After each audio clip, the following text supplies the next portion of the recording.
नमस्कार। मैं हूं सीबी यादव और HNY travel and tours private limited में आपका स्वागत है। आज का दिन बहुत खास है। आज बात करेंगे स्वतंत्र दिवस के बारे में। स्वतंत्रता दिवस, इंडिपेंडेंस डे आज पूरा देश मना रहा है। देश ही नहीं, विदेशों में भी मनाया जा रहा है। तो आज हम 3 बिंदु पर बात करेंगे कि पहला बिंदु ये कि भारत गुलाम कैसे हुआ। दूसरा, गुलाम हुआ तो अंग्रेजों ने कितना नुकसान किया। और तीसरा, अपना देश कैसे आज़ाद हुआ। ये बहुत बड़ा टॉपिक है और इस पर न जाने कितने इतिहासकारों ने, कवियों ने बड़ी बड़ी किताबें लिख रखी है। फिर भी इस टॉपिक को हम कोशिश करेंगे कि संक्षेप में समझें। वीडियो थोड़ा सा बड़ा होगा लेकिन देखते रहिए। सबसे पहले अपना देश गुलाम कैसे हुआ, इस चीज़ को समझते हैं। 1608 की बात है। ब्रिटेन से कुछ व्यापारी भारत पहुंचे व्यापार करने के लिए और भारत के सूरत के बंदरगाह पर पहुंचे, क्योंकि सूरत उस समय बिजनेस हब था। कहा जाता है कि बिजनेस हब था और बंदरगाह होने की वजह से वहाँ इंपोर्ट और एक्सपोर्ट का बिजनेस भी हुआ करता था। जब अंग्रेज वहाँ पहुँचे तो अंग्रेज ज़्यादा से ज़्यादा कपड़ा निर्यात करते थे और उसी के बराबर सोना देते थे। धीरे धीरे ये कार्यक्रम चलता रहा, प्रोसेस चलता रहा और सूरत में सोने का भंडार हो गया। और इसलिए कहा जाता है कि भारत सोने की चिड़िया थी। लेकिन अंग्रेज राजनीति और कूटनीति दोनों जानते हैं और राजनीति और कूटनीति के चलते उन लोगों ने सिर्फ भारत पर ही राज नहीं किया, सिर्फ भारत को ही गुलाम नहीं बनाया, दुनिया के न जाने कितने देश को गुलाम बनाया।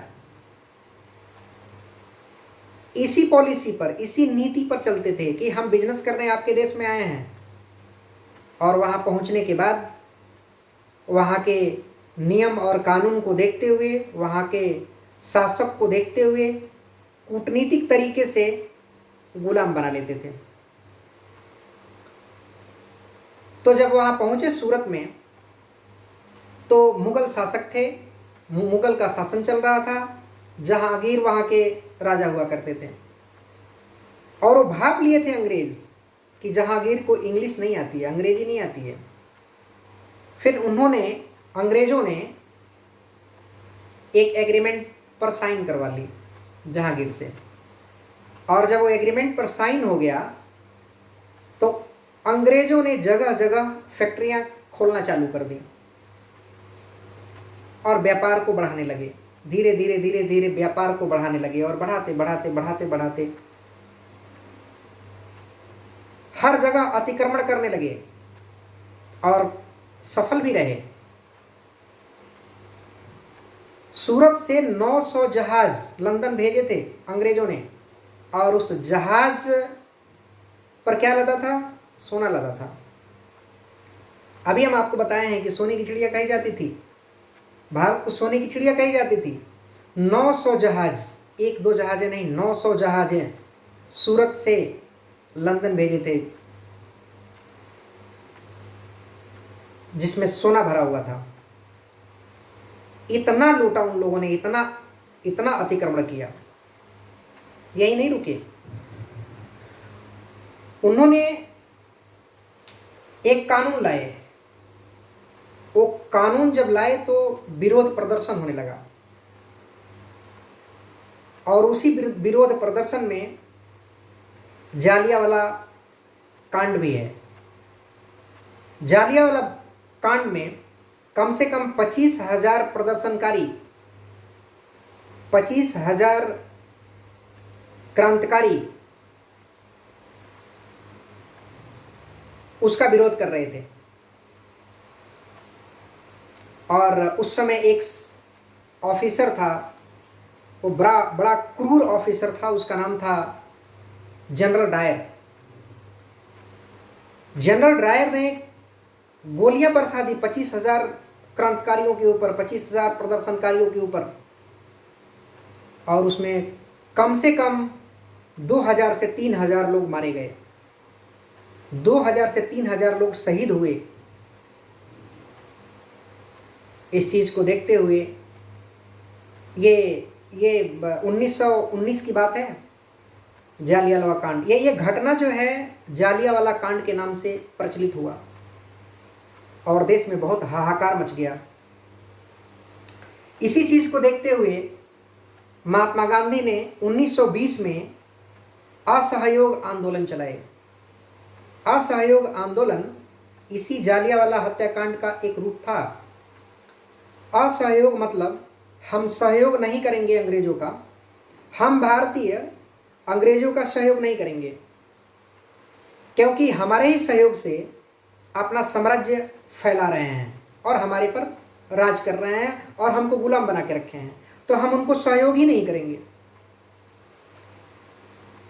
महात्मा गांधी ने 1920 में ये असहयोग आंदोलन का मूवमेंट चालू किया और इसी मूवमेंट का नतीजा जालियांवाला हत्याकांड से जुड़ा हुआ है। सॉरी, माफ कीजिएगा, ये चौरी चौरा कांड से जुड़ा हुआ है। चौरी चौरा एक जगह है जो गोरखपुर के मंडल में पड़ता है, गोरखपुर मंडल में आता है, उत्तर प्रदेश के गोरखपुर मंडल में आता है। यहां एक सभा की गई। ये सभा असहयोग आंदोलन की एक रूप था। प्रदर्शनकारियों, क्रांतिकारियों ने ये सभा जब की तो पुलिस ने फायरिंग करना चालू कर दी। पुलिस के फायरिंग से 3 क्रांतिकारी शहीद हो गए।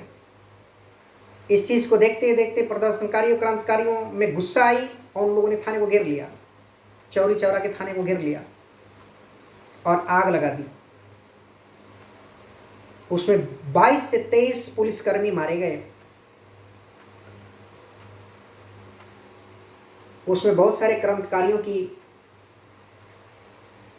फांसी भी हुई, गिरफ्तारी भी हुई, शहीद भी हुए और आज भी वहाँ शहीद स्मारक बना हुआ है, देखा जा सकता है। ये जो घटना है, पूरा जो घटना है, ये चौरी चौरा कांड के नाम से जाना जाता है।